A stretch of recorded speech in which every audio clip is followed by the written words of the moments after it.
আপনি কি জানেন, যদি হঠাৎ বাসায় অনেক পিঁপড়ে দেখা যায় তাহলে তা শুধুই একটি সাধারণ ঘটনা নয়।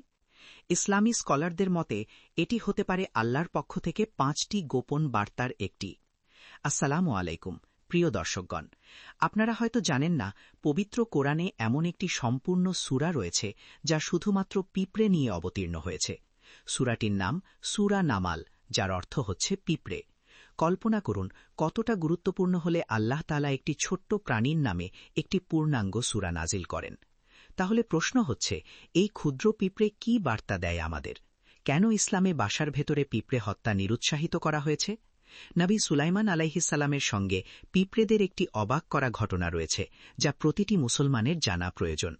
এই ঘটনা শুধু শিক্ষা নয়, বরং ঈমান বৃদ্ধির এক অনন্য উৎস হতে পারে।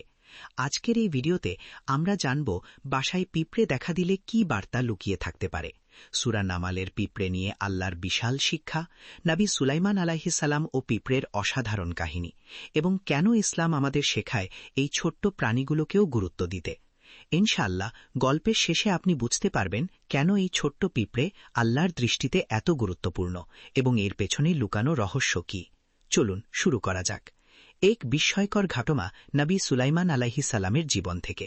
একদিন নবী সুলাইমান আলাইহিস সালাম নদীর পাড়ে বসে আল্লাহর জিকিরে গভীর মনোযোগে মগ্ন ছিলেন। হঠাৎ তিনি লক্ষ্য করলেন, একটি ছোট্ট পিঁপড়ে তার মুখে সামান্য খাবার নিয়ে নদীর দিকে যাচ্ছে। সে ধীরে ধীরে অত্যন্ত সতর্কভাবে নদীর কিনারায় এসে থামল। নবী সুলাইমান আলাইহিস সালাম আগ্রহ ভরে সে দৃশ্য অবলোকন করছিলেন। ঠিক তখনই নদীর পানি থেকে হঠাৎ একটি ব্যাঙ ভেসে উঠল এবং ধীরে ধীরে তার মুখ খুলল। আর অবাক করা মতোভাবে পিঁপড়েটি একেবারে শান্তভাবে সেই ব্যাঙের মুখের ভেতরে ঢুকে গেল।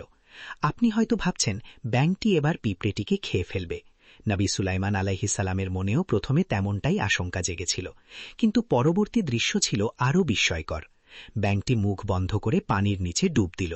নবী সুলাইমান আলাইহিস সালাম গভীর মনোযোগে পুরো ঘটনাটি পর্যবেক্ষণ করলেন। কিছুক্ষণ পর ব্যাঙটি আবার পানির নিচ থেকে ভেসে উঠল এবং তার মুখ খুলল। সেই একই পিঁপড়েটি তখন নিরাপদে বাইরে এসে পড়ল। তবে এবার নবী সুলাইমান আলাইহিস সালাম খেয়াল করলেন, পিঁপড়েটির মুখে থাকা খাবারটি আর নেই। এখানে মনে রাখতে হবে, নবী সুলাইমান আলাইহিস সালাম ছিলেন সেই বিশেষ নবী যাকে আল্লাহ তাআলা প্রাণী, পোকামাকড়, এমনকি গাছপালার ভাষাও বোঝার ক্ষমতা দান করেছিলেন। তিনি পিঁপড়েটিকে ডেকে জিজ্ঞেস করলেন, আমি দেখলাম তুমি মুখে খাবার নিয়ে ব্যাঙের মুখে প্রবেশ করলে এবং এখন ফিরেছ, কিন্তু তোমার মুখে খাবার নেই। আসলে ভেতরে কি ঘটেছিল? পিঁপড়েটি বিনয়ের সঙ্গে জবাব দিল, হে আল্লাহর প্রিয় নবী, আমি প্রতিদিন নদীর নিচে একটি পাথরের নিচে যাই। আল্লাহর কুদরতের এক অনন্য নিদর্শন পিঁপড়ে, ব্যাঙ এবং সেই অদৃশ্য পোকা। পিঁপড়েটি নবী সুলাইমান আলাইহিস সালামকে বিনয়ের সঙ্গে বলতে লাগল, হে আল্লাহর নবী, নদীর নিচে এক পাথরের নিচে একটি ছোট্ট কৃমি বাস করে। আল্লাহ তাআলা তাকে এমন এক জায়গায় সৃষ্টি করেছেন যেখানে সে নিজে চলতে পারে না, এমনকি নিজের খাবার জোগাড় করাও তার পক্ষে অসম্ভব। সে বাইরেও আসতে পারে না। পিঁপড়েটি বলল, আল্লাহ আমাকে প্রতিদিন তার জন্য খাবার পৌঁছে দেওয়ার দায়িত্ব দিয়েছেন, আর এই দায়িত্ব পালনে যেন আমি নিরাপদে পৌঁছাতে পারি সেজন্য তিনি একটি ব্যাঙকেও নিয়োজিত করেছেন। ব্যাঙটি আমাকে মুখে করে পানির নিচে নিয়ে যায়। আমি যখন পাথরের নিচে পৌঁছাই তখন মুখে রাখা খাবারটি সেই ক্ষুদ্র কৃমিটির সামনে রেখে আসি। সে তা খেয়ে পরিপূর্ণ তৃপ্ত হয়। এরপর ব্যাঙটি আগার আমাকে নিরাপদে নদীর তীরে ফিরিয়ে নিয়ে আসে। নবী সুলাইমান বিস্মিত হয়ে জিজ্ঞেস করলেন, তুমি যখন ওই কৃমিটিকে খাবার দাও তখন কি সে কিছু বলে? পিঁপড়েটি বলল, জি হ্যাঁ, হে আল্লাহর রাসূল, সে সবসময় একটি কথা বলে যা শুনলে হৃদয় কেঁপে ওঠে। সে বলে, রহমতশীল ও রিজিকদাতা আল্লাহ, যিনি আমাকে এই গহন পানির নিচেও ভুলে যাননি, তিনি কিভাবে সেই মানবজাতিকে ভুলে যাবেন যাদের তিনি নিজের হাতেই সৃষ্টি করে শ্রেষ্ঠত্ব দিয়েছেন? এই কথা শুনে নবী সুলাইমান আলাইহিস সালাম আবেগে বিহ্বল হয়ে গেলেন। সত্যি আল্লাহর রহমত কত বিশাল! তিনি তার কোন সৃষ্টি যতই ছোট বা লুকানো হোক না কেন, তাকে রিজিক দিতে কখনো ভুলে যান না। আরও একটি ঘটনার কথা বলা আছে পবিত্র কুরআনে। একদিন নবী সুলাইমান আলাইহিস সালাম তার বিশাল বাহিনী নিয়ে অগ্রসর হচ্ছিলেন। ঠিক তখনই একটি পিঁপড়ে আশপাশের পিঁপড়েগুলোকে সতর্ক করে বলল, হে পিঁপড়েরা, তোমরা দ্রুত নিজেদের গর্তে ঢুকে পড়ো, না হলে সুলাইমান এবং তার বাহিনী তোমাদের অজান্তেই পিষে ফেলবে। নবী সুলাইমান আলাইহিস সালাম সেই পিঁপড়ের কথা শুনলেন এবং মুচকি হেসে আল্লাহর কাছে শুকরিয়া আদায় করে বললেন, হে আমার প্রভু, আপনি যেহেতু আমাকে এই ক্ষুদ্র প্রাণীর ভাষা বোঝার ক্ষমতা দিয়েছেন, অনুগ্রহ করে আমাকে আপনার সৃষ্টি জাতির প্রতি সদাচরণ ও ন্যায়পরায়ণ থাকার তৌফিক দিন। প্রিয় দর্শক, এই ঘটনাগুলো আমাদের একটি গভীর শিক্ষা দেয়। আল্লাহ তাআলা কারো রিজিক দেওয়া থেকে বিরত থাকেন না। যত ছোট, দুর্বল বা অজানা হোক না কেন, কোনো প্রাণী তার রিজিকের ব্যবস্থা আল্লাহই করেন, কখনো একটি পিঁপড়ের মাধ্যমে, কখনো একটি ব্যাঙের মাধ্যমে। ইসলামী পণ্ডিতদের মতে যদি কোনো ঘরে হঠাৎ নিয়মিত পিঁপড়ে দেখা যায়, সেটিও হতে পারে আল্লাহর পক্ষ থেকে একটি ইশারা, বরকতের এবং রিজিকের আগমনের নিদর্শন। কেননা যেখানে পিঁপড়ে আসে, অনেক সময় সেখানেই আল্লাহ রিজিক বৃদ্ধি করে দেন। আসুন আমরা আমাদের সৃষ্টিকর্তার এই অপার কুদরতের প্রতি বিশ্বাস রাখি আর তার প্রতি কৃতজ্ঞ থাকি। পিঁপড়ের উপস্থিতি বিরক্তি নয়, বরং বরকতের নিদর্শন। প্রিয় দর্শক, আমরা অনেক সময় ঘরে পিঁপড়ে দেখলেই বিরক্ত হই, ভাবি কিভাবে মেরে ফেলব কিংবা কোন কীটনাশক ব্যবহার করব। অথচ ইসলামী দৃষ্টিভঙ্গি ও প্রাচীন বিশ্বাস অনুযায়ী ঘরে পিঁপড়ের উপস্থিতি সবসময় খারাপ কিছু বোঝায় না, বরং এটি হতে পারে এক মহান ইশারা, আল্লাহর পক্ষ থেকে আসার বার্তা। ঘরে পিঁপড়ে দেখা পেলে কি বোঝা যায়? পিঁপড়ে যদি নিজে থেকেই ঘরে আসতে শুরু করে, বিশেষ করে তারা যদি সংগঠিতভাবে চলাফেরা করে, তাহলে অনেক সময় তা রিজিক, বরকত ও আর্থিক স্বস্তির ইঙ্গিত দেয়। আপনি যদি দেখেন পিঁপড়ে ডিম বহন করছে, তাহলে এটিকে অত্যন্ত শুভ লক্ষণ মনে করা হয়।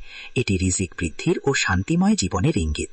যদি কালো পিঁপড়ে দেখা যায় আপনার চাল বা খাবার সংরক্ষণের জায়গা থেকে বের হতে, তবে এটিও একটি গুরুত্বপূর্ণ ইশারা। এটি হতে পারে হঠাৎ আর্থিক লাভ, পুরনো পাওনা ফিরে পাওয়া বা কোনো অবধাত আশা পূরণের নিদর্শন।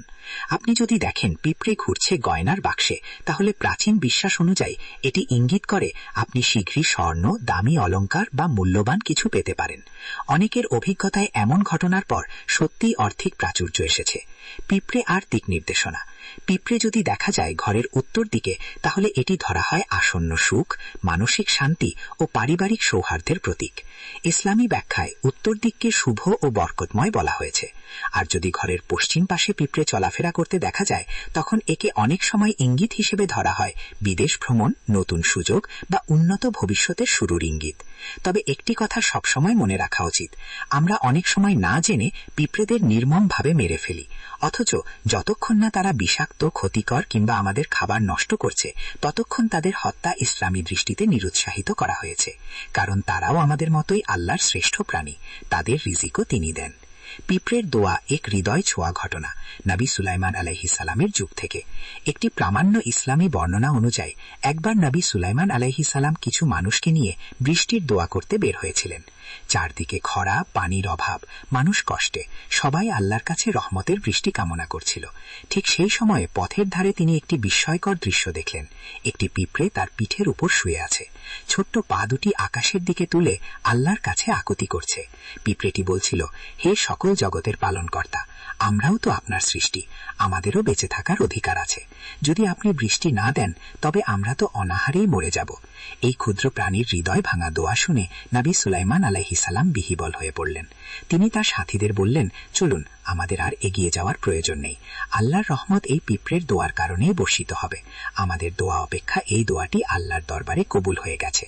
প্রিয় ভাই ও বোনেরা, এই ঘটনা আমাদের এক মহান সত্যের দিকে নিয়ে যায়। আল্লাহর প্রতিটি সৃষ্টি, হোক তা ক্ষুদ্র পিঁপড়ে কিংবা বিশাল আকাশের তারা, তারা সবাই আল্লাহর জিকির করে, তাকে স্মরণ করে। আর আমরা তো সেই মানব জাতি যাকে আল্লাহ সবচেয়ে সম্মানিত করে সৃষ্টি করেছেন। তবুও আমরা দুনিয়ার মোহ, ব্যস্ততা আর ব্যর্থ আকাঙ্ক্ষায় এতটাই ডুবে আছি যে নিজের রবের দিকে তাকানোর পর্যন্ত সময় পাই না। আমরা ভুলে যাই কে আমাদের সৃষ্টি করেছেন, কে আমাদের রিজিক দেন, আর কে আমাদের দুঃখ দুর্দশা দূর করার একমাত্র মালিক। আসুন এখনই একটি দোয়া করি। হে আল্লাহ, আমাদের হৃদয় আপনার দিকে ফিরিয়ে দিন। এই দুনিয়ার মোহ থেকে আমাদের মুক্ত করুন। আমাদের এমন বান্দা বানান যারা সব সময় আপনার দিকেই ফিরে আসে। আপনি ছাড়া আমাদের কোনো উপায় নেই। আমাদের জীবনের সকল চাহিদা ও আশা কেবল আপনার কাছে। আমাদের এমন বানিয়ে দিন যে আমরা সব সময় আপনার উপরই ভরসা করি। আমিন ইয়া রাব্বাল আলামিন।